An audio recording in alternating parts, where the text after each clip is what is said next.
இந்த வீடியோல சிறப்பு தீவிர திருத்த கணக்கீட்டு படிவத்தினை எப்படி நிரப்புறதுங்கிறத பத்தி பார்க்க போறோம். முதல்ல இந்த ஃபார்மோட மேல் பகுதியில உங்க வாக்குச்சாவடி நிலை அலுவலர், அதாவது BLOவோட பெயர் மற்றும் மொபைல் எண் இந்த இடத்துல இருக்கும். இந்த ஃபார்மை ஃபில் பண்ணும்போது ஏதாவது உங்களுக்கு டவுட்ஸ் வந்தா அவங்களுக்கு கால் பண்ணி நீங்க கேட்டுக்கலாம். இந்த படிவத்தோட மேல் பகுதியின் இடதுபுறம் பாத்தீங்கன்னா வாக்காளரின் பெயர், அவரோட வாக்காளர் புகைப்பட அடையாள அட்டை எண், முகவரி மற்றும் அவருடைய பெயர் வாக்காளர் பட்டியல்ல எந்த சட்டமன்ற தொகுதியில, எந்த பாகத்துல, எந்த வரிசை எண்ல இருக்கு அப்படிங்கிற விவரம் ஏற்கனவே நிரப்பப்பட்டிருக்கும். அதோட படிவத்தின் வலதுபுறம் அவருடைய போட்டோவும் பிரிண்ட் ஆகி இருக்கும். வாக்காளரோட போட்டோ பக்கத்துல அவருடைய தற்போதைய போட்டோவை ஒட்டுவதற்கு காலி இடம் கொடுக்கப்பட்டிருக்கும். அதுல அவருடைய புதிய போட்டோவை ஒட்டணும். அதுக்கப்புறம் இந்த படிவத்தை வாங்கிய அத்தனை வாக்காளர்களும் முதல் பகுதியில அவர்களுடைய விவரங்களை நிரப்பணும். அதாவது பிறந்த தேதி, ஆதார் எண், விருப்பம் இருந்தால் கைபேசி எண், தந்தை அல்லது பாதுகாவலரின் பெயர், அவங்களோட வாக்காளர் புகைப்பட அடையாள அட்டை எண் இருந்ததுன்னா அதையும் எழுதலாம். தாயாரின் பெயர், அவங்களோட வாக்காளர் புகைப்பட அடையாள அட்டை எண் இருந்ததுன்னா அதையும் எழுதலாம். துணைவர் பெயர், அதாவது கணவன் அல்லது மனைவி அவங்களோட வாக்காளர் புகைப்பட அடையாள அட்டை எண் இருந்ததுன்னா அந்த எண், இது போன்ற விவரங்களை எல்லாம் சரியா நிரப்பணும்.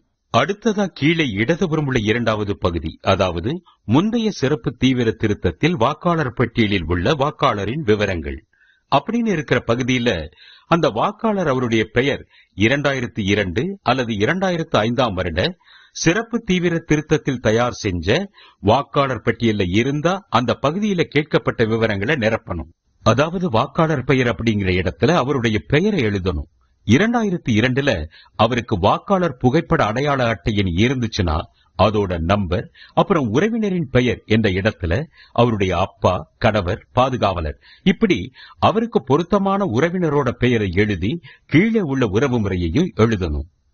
அடுத்து 2002 அல்லது 2005 சிறப்பு தீவிர திருத்தத்தின் போது அவர் எந்த சட்டமன்ற தொகுதியில இருந்தாரோ அந்த தொகுதியுடைய பெயர், எண் மற்றும் அந்த வாக்காளரோட பாகம் எண், அதாவது பூத் நம்பர், வாக்காளர் பட்டியல் அவரோட வரிசை எண் ஆகியவற்றை எழுதணும். ஒருவேளை அந்த வாக்காளரோட பெயர் 2002 2005 வாக்காளர் பட்டியல்ல இல்ல, அப்ப என்ன செய்யறதுன்னு அடுத்து பார்ப்போம்.